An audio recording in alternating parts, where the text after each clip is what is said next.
Is this a new day? It's a new day. It's Tuesday. It's Tuesday, June 7th, 2016. Yes, it is indeed Tuesday. And we are doing a new time slot now, the day after Monday Night Raw. Oh, yes. This is Anthony the Antman alongside Keith Logan, the Loganator. How you do? How you do? I'm doing great. It's been an interesting week, and we got a lot of news to cover. On Monday Night Raw, what happened last night? Of course, the Brock Lesnar UFC signing. Keith Logan has some gripes with TNA and their creative ability on putting together packages. And also some sad news. And that's where we start off. We start off with the passing of Muhammad Ali, and now Kimbo Slice, who passed away last night at the age of 42. Yeah, I was at work last night. And all of a sudden, Twitter was blowing up about how he passed. He was in the hospital. Then they said somebody was posting he was dead. And then the people were like, how can you confirm this? He's like, I was in the hospital room where it happened. I'm confirming this. That kind of rubbed me the wrong way, though, when I saw a tweet like that. Like, you're a medical student and you're tweeting about Kimbo Slice? I don't get these confirmations unless I see it from the top predominant MMA Yeah, same writers. here. That's why I was like, I don't know if this is true. And then one person said, well, how can you confirm this? And the guy was like, I was in the hospital room with his cousin when it happened. I was like, wow. What about medical ethics? I think that went out the window. Well, Kimbo Slice, a huge MMA fighter.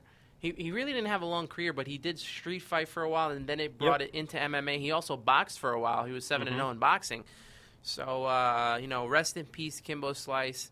But the big news is the passing of the greatest of all time, Muhammad Ali. I'm wearing his shirt today. Passed away on, I think, Friday night it was. And, boy, does he leave maybe one of the biggest legacies in the world of not only sports. He transcended sports and this entire nation. Mm-hmm. He did so many things in and out of the ring. And, boy, he will never be forgotten. And he did have a big role to play in wrestling as well, as he fought, against, if you remember some of the videotapes, Gorilla Monsoon. Also, Antonio Inoki doing the first ever probably wrestling versus, I guess, boxing, and then a little kickboxing style match. That all started with Muhammad Ali and Antonio Inoki. Didn't he ref as well? He also was a special guest referee, I guess, enforcer at WrestleMania 1 in Madison Square Garden. I just watched that the other day, and the love affair for Ali heading into Madison Square Garden was like no other. He will truly be missed. Had a lot of huge matches against Sonny Liston and George Foreman and Joe Frazier, and the list goes on and on and on. And he, all that fighting took a toll on him as he got Parkinson's disease, and he was kind of never really the same after. If you see the deterioration from WrestleMania on, and man, he really is going to be missed. A lot of things he did outside of the ring as well. Rescuing hostages in Iraq, or I saw one thing of him saving a person he wanted to jump out of a building, and he saved that person as well. I mean, he had so much to do in this world. He also didn't want to fight in Vietnam, and he had a big stance against fighting in the war in Vietnam. And you got to kind of respect the guy who, when people were fleeing away to Canada and stuff like that, he stood his ground. He paid the fine, and he lost 3 years of his career to it. Yeah, they took away his passport. They revoked his license, stripped him of his title. I think he was like one of the first that really cut promos really well. I mean, and he backed up what he had to say. And I think a lot of athletes today use that to their advantage. Take, for instance, one that comes to mind, Conor McGregor. He's a big showboater, but he backs up when he has to say something the last match he had, not so much, but he was a pioneer, I think, for many superstars, wrestling, MMA, boxing of now. That's pretty much how you can sum it up. I mean, and you said everything, how he stood his ground in Vietnam, and how he just helped. He seemed like he helped out a lot. Yeah, well, he was definitely huge in the world of boxing, in the world of professional wrestling. He had his part due to there. And one thing that I find interesting and that, bugs me a little bit. I mean, WWE did a great job last night with the promo package and the highlight package for Muhammad Ali. And the thing that bothers me is, how is he not in the WWE Hall of Fame? In the celebrity wing. How does Snoop Dogg get in before him? How is Snoop Dogg, Drew Carey, Pete Rose, how are they in the Hall of Fame and this guy is not, for his contributions to the wrestling ring? Well, I can understand Pete Rose because before Muhammad Ali, though. No, but I can still understand why he's in. I mean, you had him in those few WrestleManias when he conflicted with Kane and Kane chokeslammed him, and he was in the chicken suit. So I get that, but before Muhammad Ali, yeah. I mean, like I said, the one that blows my mind would be Snoop Dogg. Drew Carey, even. He was wasn't he in WrestleMania as well? Yeah. I don't remember. So now this is what we're going to get. Typical WWE is going to put him in after he passed away. Yep. So could you see him being on next year's ballot? It should be. He should be. He should. Maybe Layla can induct him in. His daughter. That'd be nice. I mean, I know Muhammad Ali was very ill. He probably couldn't really do much, but this is not even WWE in general. This happens in a lot of areas when it comes to putting people in the Hall of Fame. They always do it after the fact. Oh yeah, they miss the opportunity to have them on stage and cut their speech or thank their fans or thank their family, and it's upsetting. I mean, take for instance Macho Man. That's one guy that everybody always wanted to see in the Hall of Fame, and unfortunately, he passed away, and he couldn't have reconciled with Vince McMahon. He couldn't have cut the speech that he wanted to, come home to the WWE, and it's unfortunate.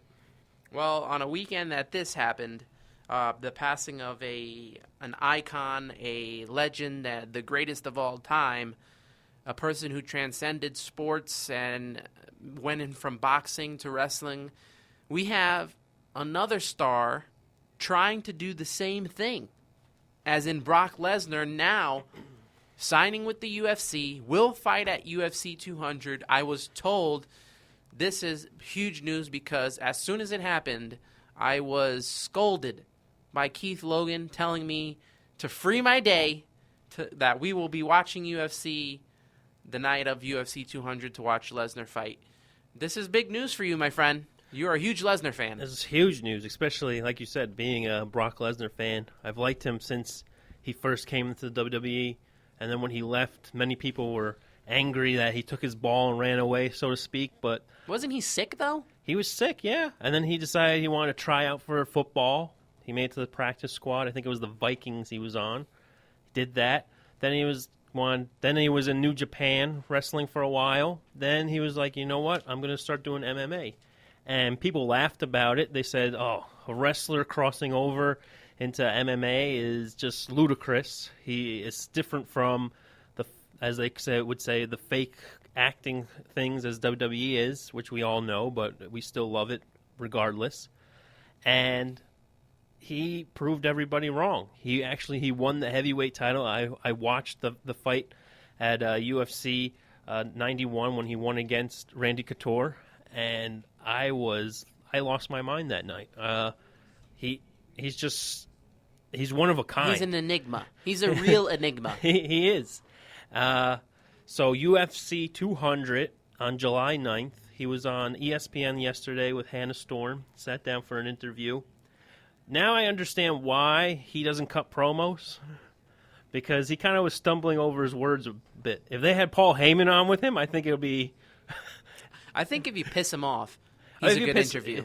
But when he's trying to explain what was going on, everybody was saying, like, oh, so how did this come about? Did Dana White go after you? He's like, no, I was sitting at home on my farm in Canada, and I just feel like I have unfinished business in the octagon. So he didn't go out the way he wanted to. No, because unfortunately he was really sick. He lost his last bout against Alistair Overeem by a knockout. The last match was at UFC 141 on December 30th, 2011. I remember that clearly. I was at Dave & Buster's, sitting at the bar for umpteen hours waiting for the main event. I was all pumped up. I was like, it's going to happen. He's going to win. And it didn't. And I was very upset. So are we going to be, hitting it up like we did for Aldo McGregor? I believe so. Or we might take it one step closer and just have a UFC party, because I need to hear the commentating. I can't have music in the background. This is true. Loud people screaming. Oh, this is stupid. Did they set the price for this pay-per-view event yet? I'm sure it's probably in the $59 ballpark, $59.99. Did you hear Lesnar call himself the modern-day Bo Jackson? Yes, I did hear that, because he's like, oh. And then there was also another part. They said, oh, so how did Vince McMahon take it? He's like, listen, old man, I'm going to do this. I'll arm wrestle you for it. And apparently they arm wrestled, and Brock Lesnar won the bout, which I could see. Well, Lesnar will be facing Mark Hunt. Another Samoan. And did you see the meme that someone posted? We've seen this before, Samoan versus Brock Lesnar, and then Mr. Money in the Bank cashes in Seth Rollins. Will he cash in at UFC 200? It might happen. But then there's talks that Vince McMahon has struck a deal with Dana White. This is only a rumor. I don't know if this is a real deal or what. Well, he's going to be at SummerSlam. He's going to be at SummerSlam, but there is rumors now circulating the internet that Vince McMahon struck a deal with Dana White so UFC fighters could come over for SummerSlam and build that up. And one of the fighters, did you hear who one of the fighters was?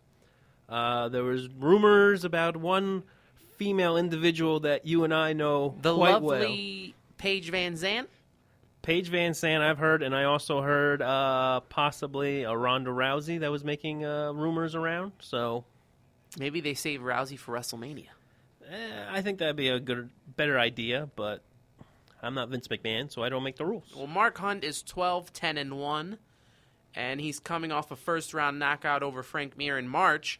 Well, yeah, it's Frank Mir. Have you seen I've never seen Hunt fight, so do you know anything about him? If you take a punch from Mark Hunt, you're not surviving it. You're hitting the ground, and you're knocked out. Will Lesnar survive it? If Lesnar, as he put it, if he can get him on the ground, it's over. I never really got to see, because I only really started watching. I'm more of a casual UFC fan, so I never really got to see Lesnar fight. What type of fighter is he? Is he ground and pound? Is he box style? I mean, what? I would say ground more and pound. Wrestling, because he has that wrestling background, right? Yeah, he's done. He's put guys in the Kimura. He's knocked somebody out. Shane Carwin he fought, and that went to knockout. So. How do you beat Brock Lesnar if you're Mark Hunt? You have to stay on the ground, on your feet, and you just box him more. Box him, yeah, because Lesnar's not a boxer. He's more, like I said, ground and pound wrestler style. Bring the guy down to the ground and use the mat to his advantage type of deal. Where you have Mark Hunt, who has the strength and the boxing background. Where if you take a punch from Mark Hunt, you're going down 1, 2, 3. You're not. There's no chance you're going to eat any of his punches. How big is this deal, if there is any deal, between the WWE and UFC, especially when we have this brand extension going on? WWE is going across the world and picking off wrestlers from the indie scene, bringing them in, having NXT, and now to maybe have some kind of, I guess, coalition with the UFC. I think it's huge. I think it helps the WWE tremendously. Even if it's only for certain events. Yeah. I've seen a few posts on internet from these WWE fanboys, how they're totally against it, how it's not wrestling and UFC, and wrestlers don't belong in UFC, and why does he get to just move wherever he wants? And it's a bad idea. It's a bad business deal. And I just